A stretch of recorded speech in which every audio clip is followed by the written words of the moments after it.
ورفعنا لک ذکرک ہے سایہ تجھ پہ، بول بالا ہے تیرا، ذکر ہے اونچا تیرا، تو کسی کے گھٹائے سے گھٹا ہے نہ گھٹے گا، جب بڑھائے تجھے اللہ تعالی تیرا، مٹ گئے مٹتے ہیں مٹ جائیں گے دشمن تیرے، نہ مٹا ہے نہ مٹے گا کبھی چرچا تیرا۔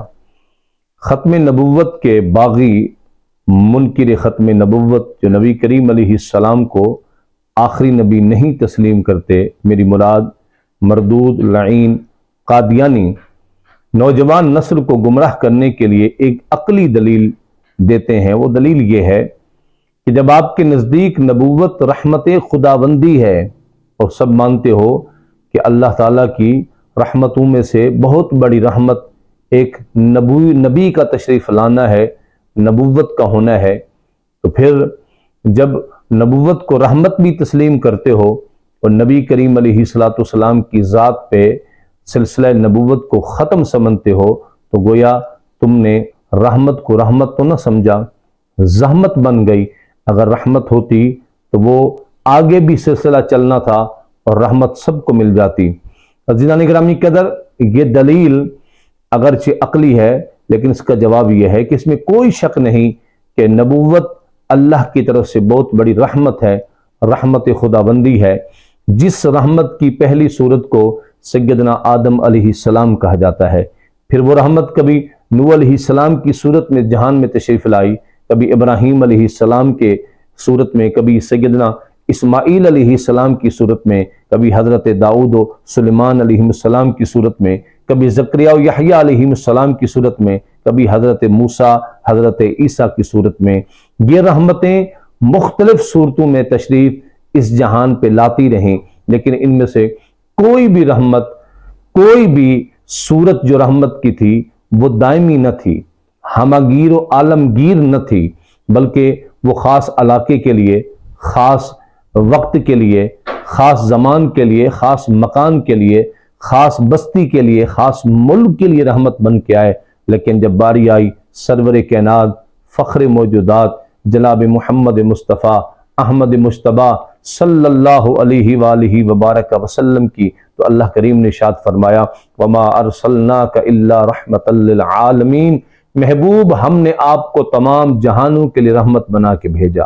یہ وہ دائمی رحمت تھی، یہ ہماگیر رحمت تھی، سرکار کی تشریف آوری عالمگیر رحمت تھی۔ اب یہ ایسی رحمت ہے کہ جس کی رحمت کے بعد اب کسی اور رحمت کی ضرورت باقی نہیں رہتی۔ پہلے انبیاء تشریف لاتے رہے لیکن رحمتوں کی ضرورت پھر بھی رہی، لیکن نبی کریم علیہ السلام کی آمد کے بعد اب کسی رحمت کی ضرورت نہ رہی۔ اس لیے نبی کریم علیہ السلام کا فرمان مبارک جو صحیح بخاری شریف کے اندر موجود ہے، آپ نے ارشاد فرمائے ان مثلی و مثل الانبیاء من قبلی کمثل رجل بنا بیتا فاحسنہ اجملا، فرمائے میری اور مجھ سے پہلے آنے والے انبیاء کی مثال اس طرح ہے جیسے کسی شخص نے خوبصورت گھر بنایا، خوبصورت حسین و جمیل گھر بنایا، اور اسے خوبصورت بنانے کے بعد بھی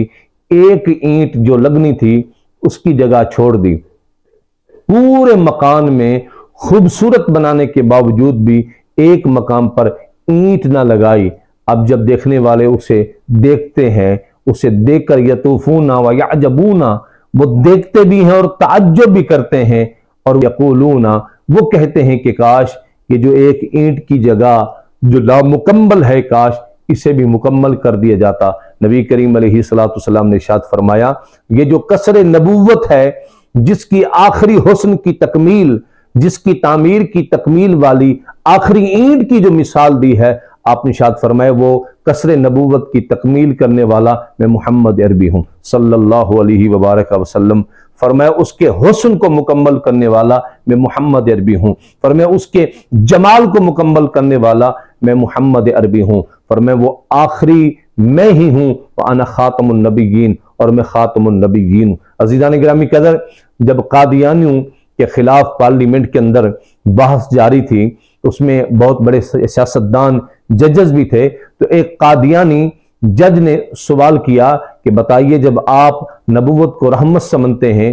تو رحمت کو تو آگے چلنا چاہیے، بجائے اس سے کہ آپ رحمت یعنی سلسلہ نبوت کو ختم سمجھتے ہو، اگر اس رحمت کو آگے چلایا جائے تو زیادہ لوگ مستفید ہوں گے، جس پہ مولانا شمس الحق افغانی نے کہا کہ جج صاحب آپ کے نزدیک اگر نبوت رحمت ہے اور ہم بھی رحمت مانتے ہیں اور آپ کہتے ہیں کہ رحمت کو آگے چلنا چاہیے، تو پھر میرے ایک سوال کا جواب دیجئے۔ انہوں نے اپنی جیب سے ایک نوٹ نکالا پیسوں کا، وہ جو تھا 100 50 یا 500 کا نوٹ تھا، انہوں نے نہایت بالکل نیا نوٹ تھا، انہوں نے کہا یہ بالکل رزق حلال ہے